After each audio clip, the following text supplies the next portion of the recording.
Hello, this is Emmet for Hopscotch Friday with this special review of It, one of the most anticipated movies of 2017.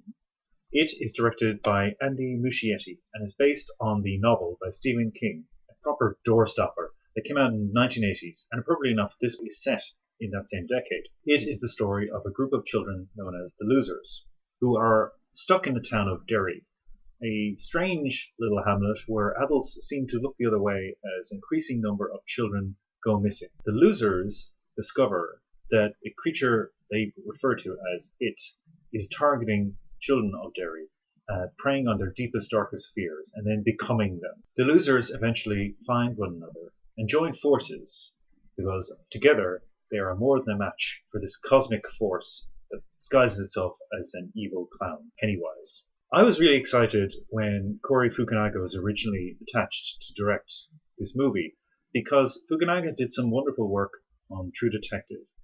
He is an excellent director in terms of his sense of how mood and tension can affect the viewer. And it is a book all about paranoia and fear of the adult world. The Losers are stuck in a town they can't escape from under the thumb of parents who are either uncaring or borderline abusive. While all these elements are in the film, I felt that Muschietti didn't quite capture that sense of paranoia and that sense of deep loss of control. A lot of the child actors in this movie do some great work, but I particularly want to draw attention to Jeremy Ray Taylor, who plays Ben Hanscom, and Sophia Lillis as Bev March, the token girl. Sophia Lillis has been receiving a lot of plaudits for her performance, and deservedly so. She's one of the best performers in the film. Bill Skarsgård as Pennywise gives Tim Curry a run for his money, and it has to be said as well that is another problem this film faces.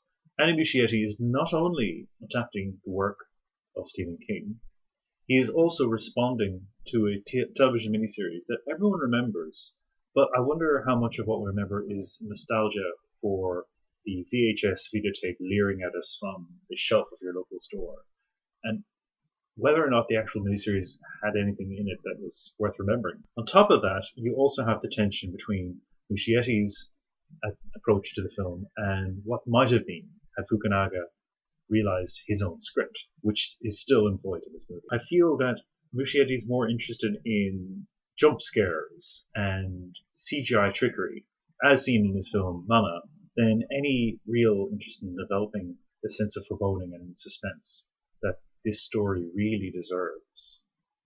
And at the end of the day, for me, I just didn't find it that frightening.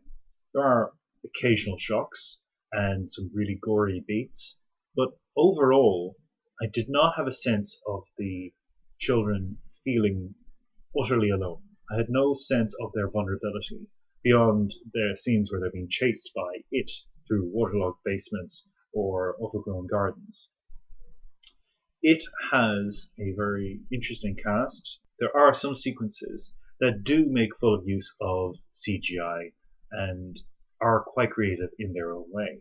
But I needed a little more. And while I can admire the film's focus on the young characters, the Losers, I think we really needed to properly understand just how lost the adults of Derry are, who have in effect given up and sold their soul to Pennywise for the small opportunity to continue out their days in safety. It is occasionally entertaining.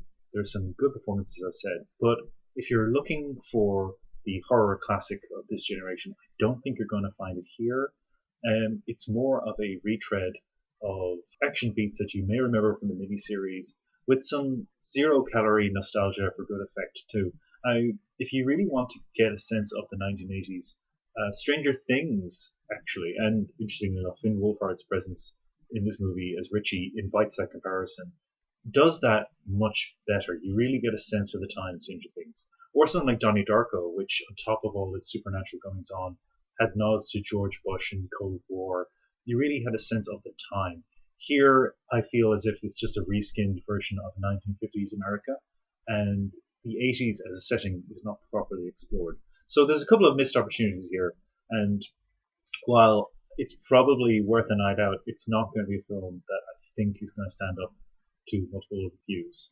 That said, a lot of people out there already are excited to see this movie. It's going to make its money back.